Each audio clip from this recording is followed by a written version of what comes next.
Hello and welcome Premier League fans on the weekly roundup for Premier League.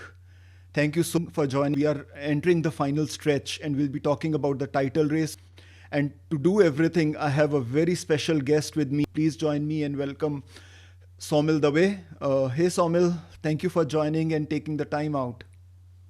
Hello, Prashant. Good evening to you, and hello to everyone who's listening right now or maybe looking at it later on. And this is something that we will sign off with every week, which is the predictions. Let's talk about what do we agree with. Do we agree with any pundit or any player or manager statement this week? I think, Somil, let me start with you in terms of uh, any statement that you heard which you felt like you agree with, and what is the reason?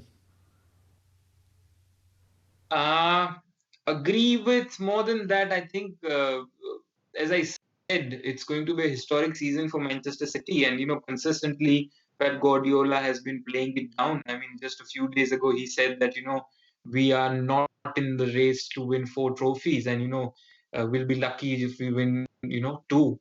So I think it's the kind of uh, the draws that we've had in the Champions League, the where they've pretty much got two trophies wrapped up for me, and they've got a very good chance if they can progress against Chelsea.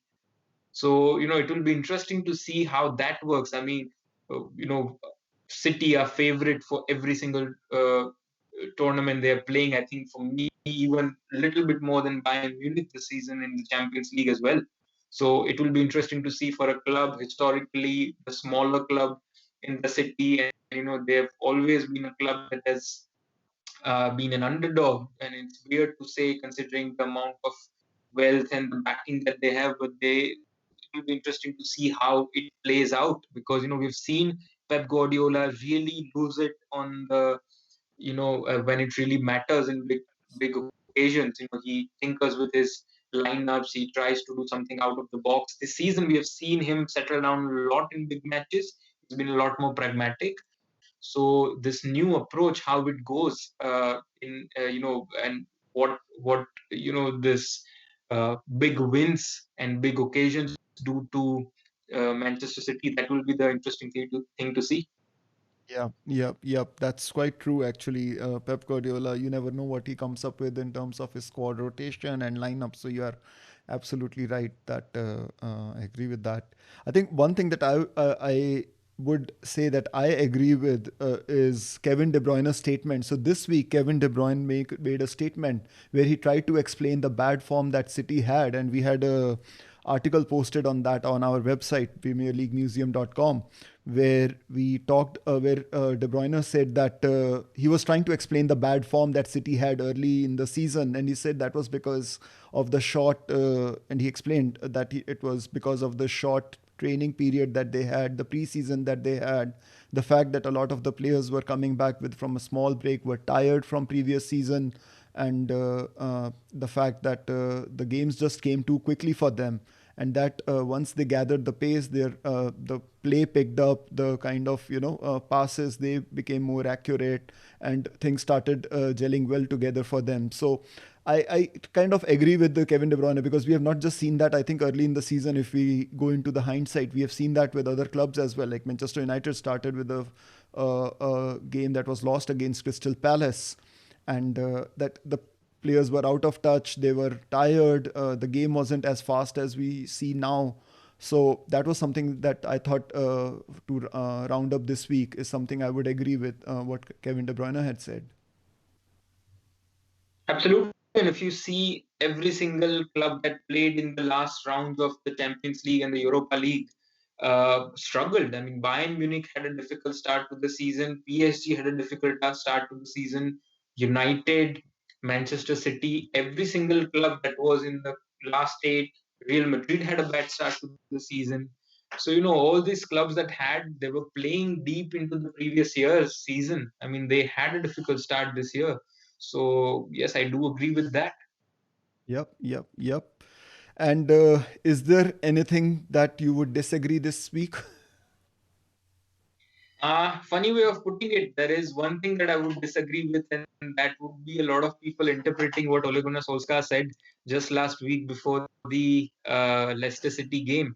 I mean, I'm not really sure if not being a native English speaker is one of the reasons for that. But the question was about how do you assess United's progress, and he said that winning a trophy can hide a lot of things, and our progress in the league is where we judge our progress from. And of course, how the negativity sells. There was a lot of news that uh, Solskjaer saying that trophies don't matter at United, and what matters is finishing second. That's not what he said. What he said was that even if we want to win trophies, but just by winning trophies, we're not going to progress. We're not going to be progressing. That has to be coupled with consistent performances week in, week out in the league. And that is when our team has really taken that next step. Because, if you're, and that's what Sir Alex Ferguson used to say, if you're winning every single week, you are going to win big trophies. You're going to win the Premier League. You're going to win the Champions League. But like, you can't really rely on just a couple of good performances in cup competitions. I mean, we've seen Arsenal last season. They won Won the cup. the FA Cup. They had a brilliant start to the season where they are at the moment. I mean, we've seen likes of Wigan and Portsmouth relegated after winning, cup competition. That's So, true. I think that was really blown out of proportion. So, yes, there is one thing that I kind of disagree is the kind of notion that, trophies are not important is what Ole said. That's completely not the scene. That's a very, very good point. And when I read that statement, even I felt exactly the same emotions that you are saying.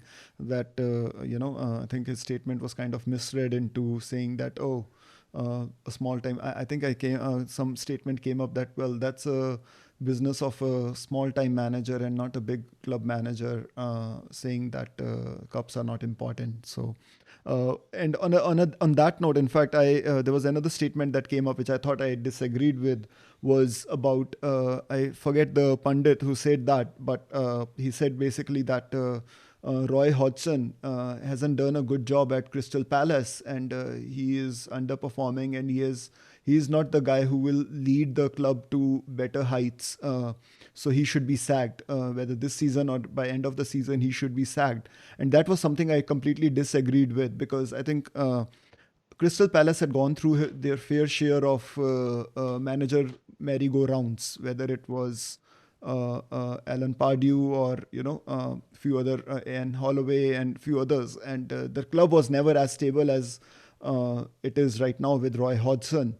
And why tinker with something unless Roy Hodgson himself wants to retire? That's a different story. But you can't really undermine the work that the chap has done in keeping the club stable when you see other clubs going down. I think he's done a brilliant job. So that was something I felt like was we as Premier League fans should definitely raise and disagree with. Sometimes these pundits tend to, like, for example, this week itself, Paul Ince said that Paul Ince said something about buying Sergio Aguero, which, I mean, we can debate about it, but I kind of disagreed with as well. But again, if I have to talk about the biggest thing that I disagree with is Roy Hodgson. I think the guy has done a fantastic job. Oh, yes, I mean Crystal Palace is consistently the one of the older squads in the league. I mean, apart from Wilfred Zaha, who I think, if I'm not wrong, has almost left in every single summer window in the last 3 years. They don't really have the kind of squad and players to compete, and he's normally done a very good job. So yes, I mean Hodgson has done more than enough to go out on his own terms, and he's Yeah. done a fantastic job. And as far as Paul Ince is concerned, I mean his decision making since he chose to go to Liverpool has always been, questionable. So I wouldn't really say anything on that. That's a good one to sign him off. All right. All right. So, yep, that pretty much brings us to the end of our podcast.